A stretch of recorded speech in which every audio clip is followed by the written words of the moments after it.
안녕하세요. 도어로 API 활용 및 최근 배송 이슈 관련해서 발표를 맡은 이상현입니다. 반갑습니다. 먼저 첫 번째로 저희는 도어로 API를 활용한 경쟁력 강화 방안에 대해서 설명을 드리도록 하겠습니다. 저희 도어로 API는 아마존에 특화된 프로그램입니다. 그 이유는 다음에 표를 보시면 아실 것인데요. 이 다음의 표는 미국 아마존 전체 온라인 소매 시장의 점유율을 그래프로 나타낸 것입니다. 여기서 아마존은 약 절반 정도의 점유율을 보이면서 절대적 1위를 차지하고 있습니다. 2위인 이베이와 비교를 했을 때에도 약 8배 이상의 엄청난 차이를 보이고 있는데요. 전문가들은 이 아마존의 이러한 점유율은 앞으로도 점차 증가할 거라고 예상을 하고 있는데요. 그래서 저희는 아마존에 특화된 프로그램을 제공해드리고 있습니다. 그럼 다음으로 도어로 API의 기능에 대해서 설명을 드리도록 하겠습니다. 여러분은 앞으로 도어로 API를 이용을 해서 상품을 등록을 하실 수가 있고요. 자동으로 주문서를 다운로드 받을 수가 있고요. 그 다음에 판매 재고를 입력을 할 수가 있고요. 판매량에 기초한 FB의 물량을 산출을 해서 아마존에 상품을 발송을 할 수가 있습니다. 그리고 판매에 관련된 각종 통계 기능을 확인하실 수가 있습니다. 그럼 먼저 여러분들께서 아마존에서 셀리옷으로 상품을 등록을 하셨을 때에는 등록하고자 하는 상품을 검색을 해서 SKU와 프라이스, 퀀티티 등을 입력해서 이 과정을 계속적으로 반복을 해 주셔야만 했는데요. 저희 도어로 API에서는 등록하고자 하는 상품을 한 번에 다중 선택을 해서 등록할 수 있도록 만들어 놓았습니다. 화면에 보이시는 것처럼 상품 등록에 필요한 바이박스, 프라이스 등의 필수 정보를 해당 리스팅에서 자동으로 끌어왔습니다. 그래서 여러분들께서는 재고 관리를 좀 더 쉽게 할 수 있도록 SKU만 넣으시면 되는데요. 아마존에서 할 때와 마찬가지로 이 SKU를 채우지 않으신다 하시더라도 문자와 숫자의 임의조합으로 등록이 가능합니다. PL 상품을 등록을 하실 때 애드 프로덕트를 통해서 등록을 하시는데요. 이때 엑셀 파일을 많이 활용을 하실 것입니다. 엑셀 파일 처음 접하셨을 때 매우 어려우셨을 텐데요. 저희 도어로 API 프로그램에서는 카테고리별로 상품 등록에 필요한 필수 정보를 붉게 표시를 해 두었습니다. 또한 이곳에 각 해당 항목의 제재사항을 넣어 놓았는데요. 여러분들께서는 이 항목만 채우시면 이 프로그램에서 바로 아마존에 상품 등록을 하실 수가 있고요. 이 등록된 정보는 아마존 템플릿으로 변환이 되어서 다운로드 받으실 수가 있습니다. 그리고 주문관리 기능입니다. 이 주문관리 기능에서는 여러분이 지정해 놓은 시간에, 출근 시간에, 저녁 시간에 자동으로 주문서를 다운로드합니다. 그래서 여러분들께서는 주문수에 상관없이 클릭 2번만으로 운송장 출력을 하실 수가 있고요. 만약에 상품을 발송한 이후에 등기번호는 자동으로 아마존에 전송이 되게 됩니다. 그리고 핸들링 타임을 바탕으로 한 상품 발송 마감일을 표시를 해 두었는데요. 이 일자까지 상품을 발송을 하신다면 레이시먼트를 사전에 방지하실 수가 있습니다. 그리고 다음으로 주문번호 옆에 이렇게 돋보기 버튼이 있는데요. 이 돋보기 버튼을 누르시면 고객과 대화한 내용이라든지 고객의 요청사항을 메모로 기록을 하실 수가 있고요. 이쪽을 통해서도 환불 또한 가능합니다. 그리고 멀티채널 기능입니다. 요즘에는 아마존뿐만 아니라 다른 마켓에서도 상품을 판매하시는 분들이 매우 많습니다. 이럴 때 멀티채널 기능을 활용을 하시는데요. 타 마켓에서 주문이 들어왔으면 그 상품의 재고가 아마존 창고에 있는지 확인을 한 후에 아마존 인벤토리에서 멀티채널 주문 클릭을 하면은 다음과 같은 화면이 보이는데요. 이 화면에서 약 10여 가지 항목을 타이핑을 하시거나 붙여넣기를 해서 멀티채널 주문 1개를 생성하실 수가 있습니다. 하지만 도어로 API에서는 각 다른 마켓의 주문을 프로그램에 업로드를 하게 되면 아마존의 재고를 자동으로 끌어와서 멀티채널이 가능한 주문만 보여줍니다. 그래서 여러분들께서는 클릭 2번만으로 멀티채널 주문에 상관없이 손쉽게 멀티채널을 등록을 하실 수가 있습니다. 그리고 여러분들께서 아마존 창고로 물품을 보내실 때 보통은 감에 의해서 상품이 잘 팔리네, 안 팔리네 이런 감에 의해서 물량을 보내셨을 거예요. 그래서 결과적으로는 상품이 창고에 쌓이거나 부족하거나 이렇게 자금 운영에 실패를 하셨을 것입니다. 하지만 저희 도어로 API에서는 판매량에 기초한 물량을 산출을 해서 계획적 자금 운영이 가능하도록 하였습니다. 먼저 예상일에 따른 발송량을 산출을 합니다. 그래서 적정일에 제품이 소진이 될 수도 있게 하는데요. 그래서 제품이 오랫동안 아마존 창고에 쌓이지 않아서 창고비를 절감을 하실 수가 있습니다. 또한 조기에 품절이 발생할 확률이 적기 때문에 매출 또한 증가할 수가 있습니다. 그리고 이미 생성된 플랜이라 할지라도 무제한으로 수량 변경 및 삭제가 가능합니다.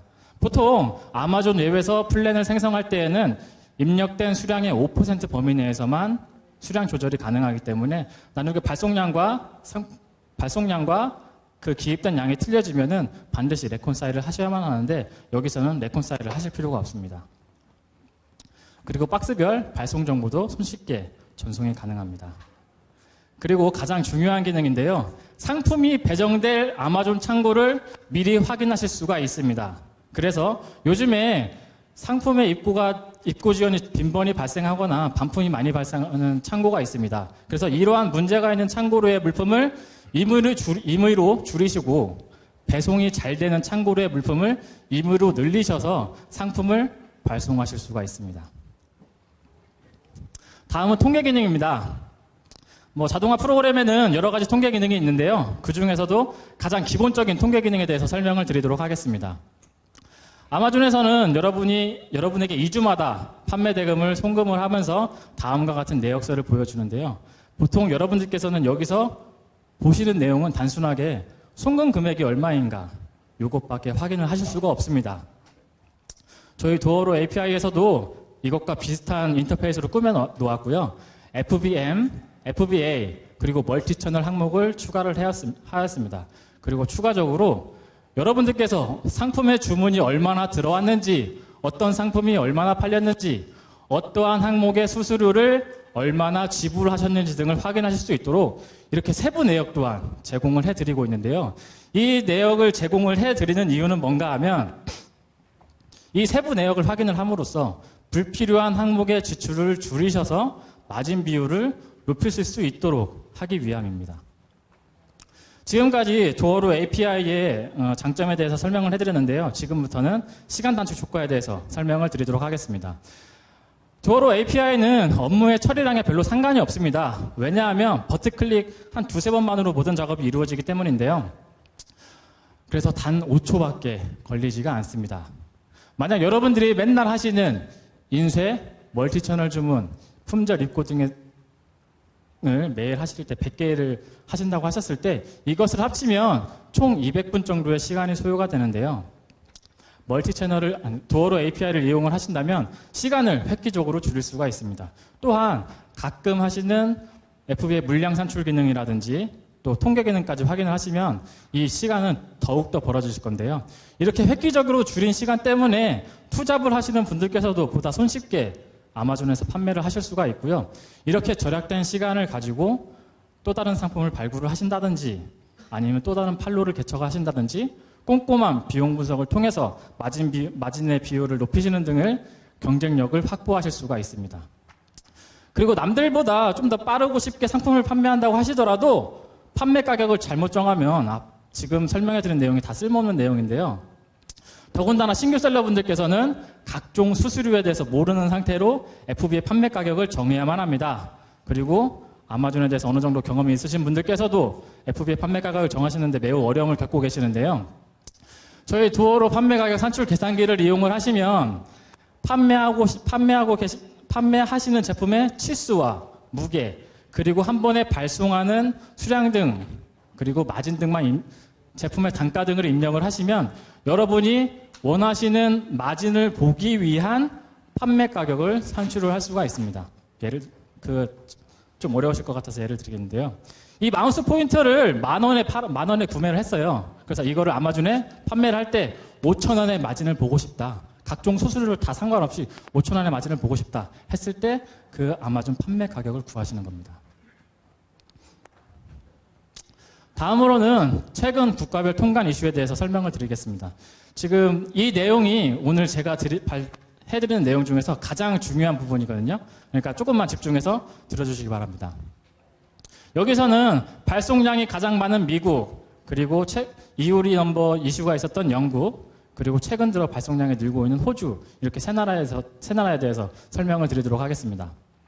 먼저 미국입니다. 미국은 여러분들도 전부 아시다시피 최근에 목록 통관 단속을 강화하였습니다.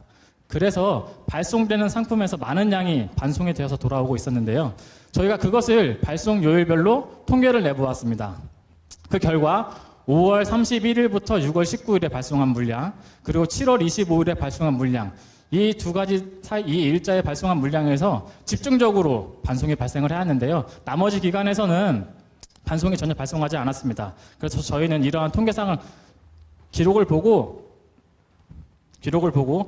이러한 단속 강화가 이벤트성으로 이루어지고 있구나, 이렇게 추측을 하고 있습니다. 그래서 저희는 두 가지 해결책을 제시를 해드리고자 합니다. 첫 번째는 원칙적인 해결법이고요. 두 번째는 통계에 의한 통계적 해법입니다. 먼저 원칙적 해법인데요. 이 단속 근거에 따라서 EIN 번호를 적용을 해서 상품을 발송을 하는 것입니다. 이 원칙에 따른 단속 강화의 근거에 따르면 EIN 번호를 적용을 하면 반송이 발생하지 않아야 되는데요. 하지만 실질적으로는 반송이 되고 있습니다. 그래서 단속 강화의 목적이 세금 징수에 있기 때문에 세금이 발생할 수 있도록 $800 이상 DTP 조건 EIN을 적용을 해서 상품을 발송하는 것입니다. 이렇게 발송을 하게 되면 반송이 되는 것을 줄일 수는 있지만 이렇게 이벤트성으로 발생되는 반송을 줄이기 위해서 발송할 때마다 매번 관세나 부가세를 납부를 하는 것은 엄청난 비용적인 손실이 있기 때문에 비용적인 손실이 있습니다. 그리고 두 번째는 통계적 방법에 의한 방법입니다. 여기서는 기존에 여러분들께서 보내시는 것과 같이 면세 한도를 이용을 해서 관세나 부가세 발생 없이 상품을 발송하는 방법입니다. 먼저 좀 아까 설명드린 반송 내역을 아마존 창고별로 통계를 내보았습니다. 그 결과 반송의 약 85%는 CL2 창고에서 발생을 하였습니다. 그래서 다른 창고로 상품이 배정이 되도록 해야 되는데 아마존 웹에서는 이게 현실적으로 거의 불가능합니다. 그래서 여러분들께서는 제가 좀 아까 설명드린 도어로 API의 FBA 인바운드 기능의 수량 변경 기능을 통해서 문제가 있는 창고의 수량을 줄이시고 입고가 잘 되는 창고의 수량을 늘리셔서 상품을 발송을 하시면 좀 더 많은 상품을 입고시킬 수가 있을 것입니다. 그리고 반품량의 총계를 요일별로 따져보았습니다. 그 결과 수요일이 반송량이 가장 많은 꺾은 V자 형태였는데요. 그래서 여러분들께서 상품을 발송하실 때는 반송량이 가장 적은 월요일과 목요일에 상품을 발송을 하시면 좀 더 원활한 통관을 기대할 수가 있을 것입니다. 그리고 마지막으로 FBA 라벨 편집 기능입니다. 단속 강화의 근거 조항에 따라서 발송자를 달리해서 상품을 보냈음에도 불구하고 이게 반송이 되어 돌아오는 경우가 많았습니다. 그 이유는 발송자 정보는 다르다 할지라도 FBA 라벨에 있는 발송자 정보가 같기 때문이었는데요. 그래서 저희는 FBA 라벨 편집 서비스를 제공을 합니다. 그래서 발송자 정보를 바꾸면서 같이 동시에 상품 라벨에 있는 발송자 정보를 동시에 바꿉니다. 그래서 각각의 다른 사용자들이, 다른 이용자들이 발송하는 것처럼 보이게 함으로써 반송량을 획기적으로 줄일 수가 있었습니다. 추가적으로 과거에 식품은 아무 문제 없이 발송이 가능했었는데요. 요즘에는 FDA 승인을 받은 제품만 발송이 가능하고요. 실물 검사의 대상이 되었을 경우에는 보통 하루 이틀이면 끝날 거라고 예상을 하시는데 실물 검사의 대상이 되시면 검사 완료가 될 때까지 매우 오랜 시간이 걸립니다. 그리고 최근 들어서 배터리를 포함한 제품을 판매하시는 분들이 매우 많습니다. 이 배터리에 관해서 통관상에서 별다른 규정은 없지만 배송 중에 폭발의 위험성이 있기 때문에 각 배송사별로 이 선적 기준이 다릅니다. 그래서 여러분들께서 이러한 제품을 판매하실 때에는 이용하시는 배송사에 미리 연락을 하셔가지고 자신의 제품이 선적이 가능한지를 미리 확인을 해보시는 것이 중요합니다. 그 다음은 영국입니다. 영국에서 FBA로 상품을 판매하실 때는 부가세 신고를 위해서 VAT 이오리 넘버를 발급받으셔야 합니다. 그리고 상품을 발송을 하실 때 자신의 넘버를 기입을 해서 VAT를 납부를 해야만 합니다. 이거에 대한 적용 여부는 C79 폼을 통해서 확인을 하실 수가 있는데요. 만약 여러분의 이오리 넘버가 적용이 안 되었다 하시면 이용하신 배송사에 연락을 하셔가지고 정정 신고를 요청을 하시면 됩니다. 마지막으로 호주입니다. 호주는 최근 호주 아마존이 오픈이 되면서 초기에 자리 선점을 하기 위해서 많은 분들이 상품을 발송하고 있는 곳입니다. 그래서 이쪽에서는 별다른 규정은 아직까지는 없습니다. 단지 목록 통관 금액이 1000AU이기 때문에 이 이하로 보내시면 아무런 문제가 없고요. 이 이상의 금액으로 보내실 때는 DDP 서비스를 이용을 해서 아무런 문제 없이 아마존 창고에 물품이 입고되도록 하시면 되고요. 그리고 연간 75,000AU 이상의 매출액을 기록할 때에는 반드시 GST를 등록을 하셔가지고 VAT를 납부를 하셔야만 합니다.